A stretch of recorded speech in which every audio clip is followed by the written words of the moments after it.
Hey, my fellow rockheads. Today we're investigating one of the strangest bugs in the human brain. Humans are weird. Amazing day. Worst day of my life. Now here's the strange part. The happiness from finding $100 is usually smaller than the pain of losing $100. Same money. Very suspicious. Today we're talking about loss aversion. Why humans hate losing. Why investors panic. Why casinos exist. And why your brain may secretly be sabotaging your financial decisions. Grab your emergency banana. Let's begin. All right, my fellow rockheads. Let's start with a simple question. If I give you $100, how happy would you be? Probably pretty happy. Here is $100. I suddenly support this person. Now imagine something different. You already have $100 and I take it away. Remember the $100? Yes. Mine now. I suddenly oppose this person. And here's the weird thing. Most humans feel the loss much more strongly than the gain. Psychologists have studied this for decades. People don't react equally to winning and losing. Losing usually hurts more. A lot more. Caveman finds this deeply unfair. If finding banana equals 10 happiness, losing banana should equal 10 sadness. Best I can do is 25 sadness. That's loss aversion. A fancy name for a very simple idea. Humans hate losses more than they enjoy gains. Caveman buys new phone. Amazing. 3 weeks later. Just a phone. Then, if phone drops into water, great tragedy of our time. And once you notice it, you start seeing it everywhere. Sports, investing, shopping, relationships, even food. When Caveman finds extra French fry. Nice. Friend steals French fry. War. Same fry. Different emotion.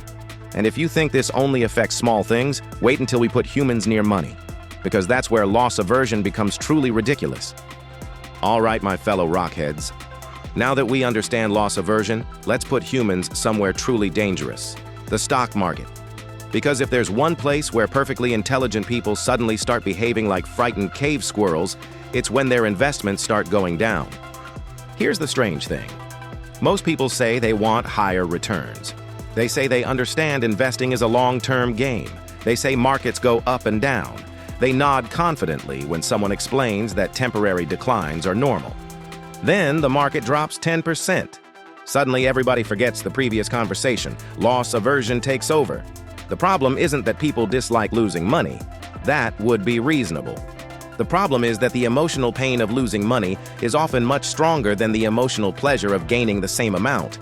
Imagine I give you $1,000. You'd probably be happy. Now imagine I take away $1,000 you already own. Most people would feel much worse than they felt good in the first scenario. Same amount. Different emotional reaction. Very suspicious. My stock up 20%. Congratulations. Thank you. My stock down 20%. You look different. Yes, I have aged. This is where investing becomes difficult. The numbers on the screen are not just numbers. They become emotions.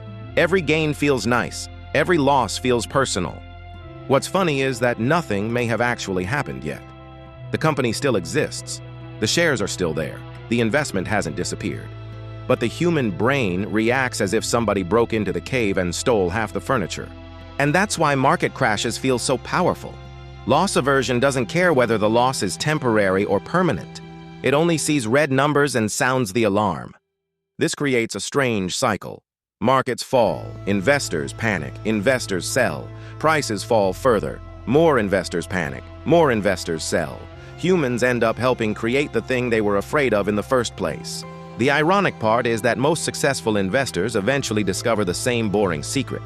The biggest challenge isn't predicting the market. It's surviving your own emotions. History is full of examples. Markets crash. Newspapers predict doom. Experts appear on television looking concerned. Then eventually, markets recover. Yet every new downturn feels like the first one. Everything over, everything back.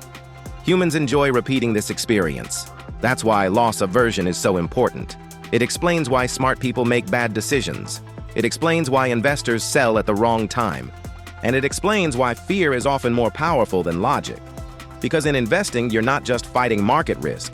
You're fighting the oldest survival system in your brain.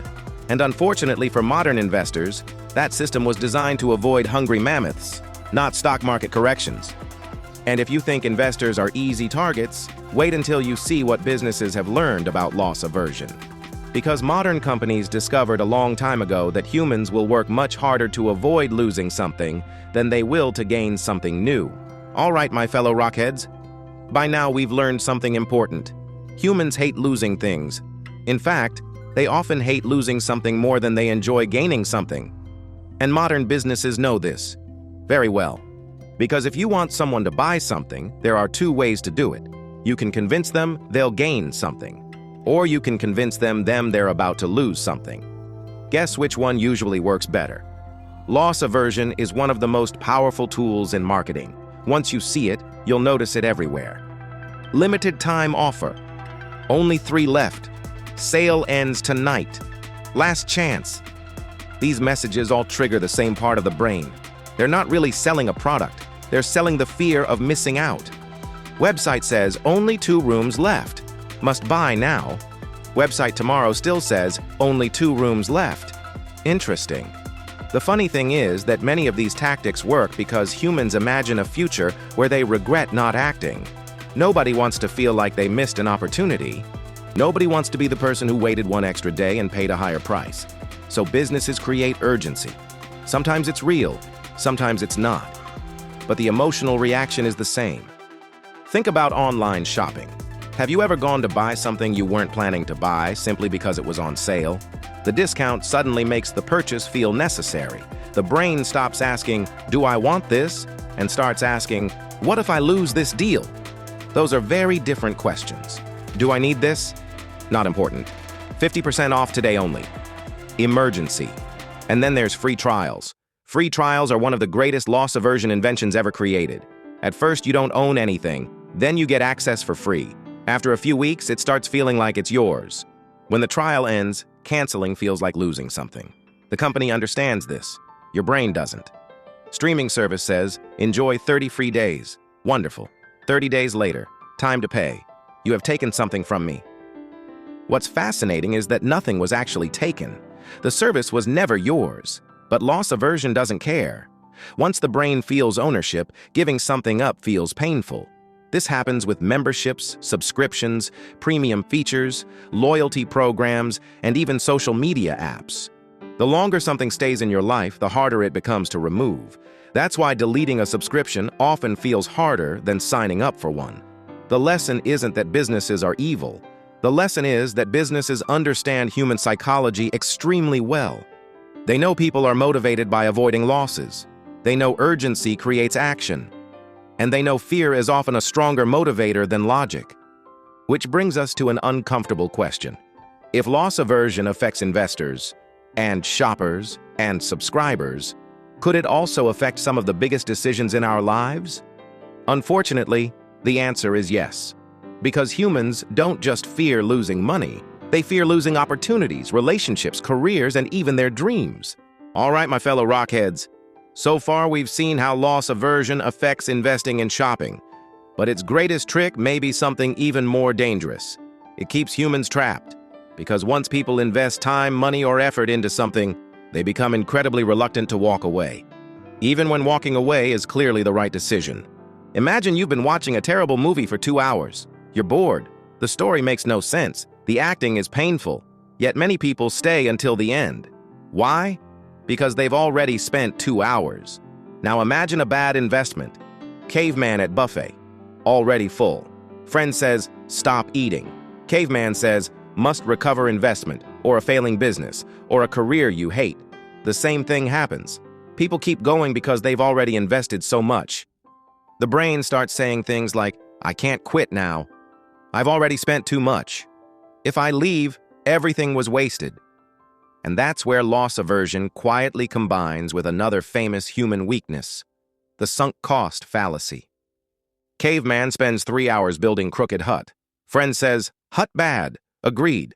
Build new hut? No. Must continue supporting bad hut. The strange part is that the past doesn't care what you do next. The money is already gone. The time is already spent. The effort has already happened. But the brain treats quitting as if it creates a brand new loss. In reality, the loss already happened. Humans simply refuse to acknowledge it.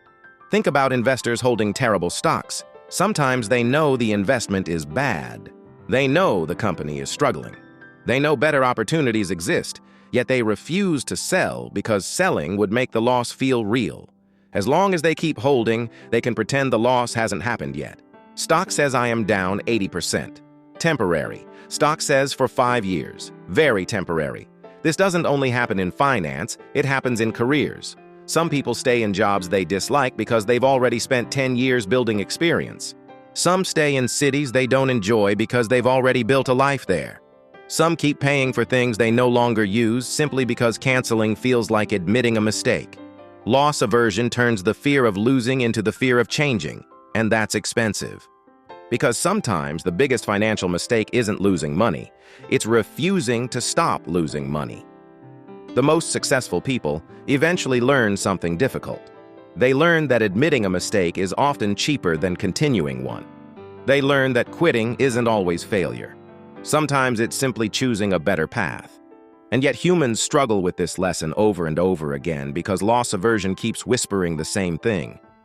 Just give it a little more time. Sometimes that's wise. Sometimes that's a disaster, which raises an interesting question.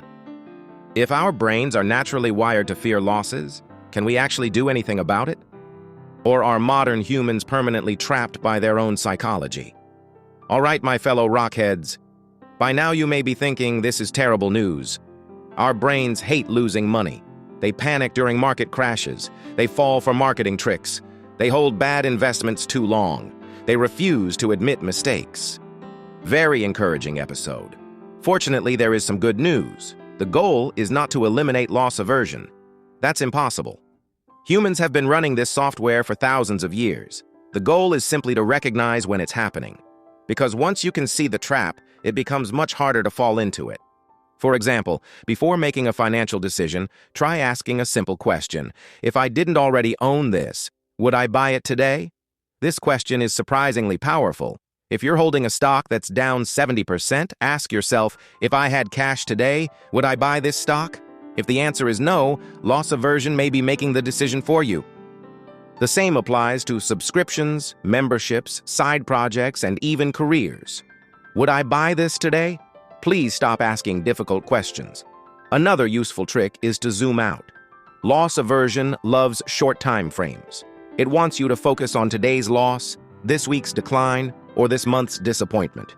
But many financial decisions only make sense over years, not days. That's why experienced investors spend less time watching daily price movements. They know that staring at losses all day is like repeatedly poking a bruise just to check if it still hurts. Investor checks portfolio 17 times, still down. Investor checks again, remarkably, still down. And perhaps the most important lesson is this. Not every loss is actually a loss. Sometimes spending money creates value. Sometimes selling a bad investment prevents bigger losses. Sometimes leaving a bad situation improves your future. The brain sees surrender. Reality sees progress.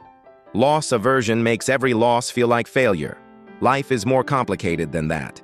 Because in finance, as in life, the goal isn't to avoid every loss.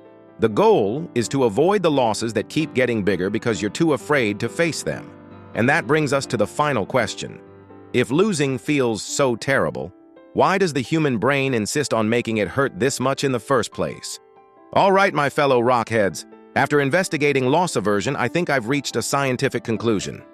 Humans really hate losing stuff. Finding $100 feels good. Losing $100 feels terrible. Same money. Very suspicious. The strange thing is that loss aversion isn't a bug. It's an ancient survival feature. Thousands of years ago, losing food or shelter could be dangerous. Today, the same brain reacts to stock portfolios, discounts, and red numbers on screens. That's why understanding loss aversion matters. Not because you'll stop feeling losses, you won't. But you'll start recognizing when fear is making decisions for you. Am I protecting my future? Maybe. Am I protecting my ego? Also maybe. And that's the lesson. Sometimes, the biggest financial battle isn't against the market. It's against your own brain. I'm Finance Caveman. See you next time. Peace.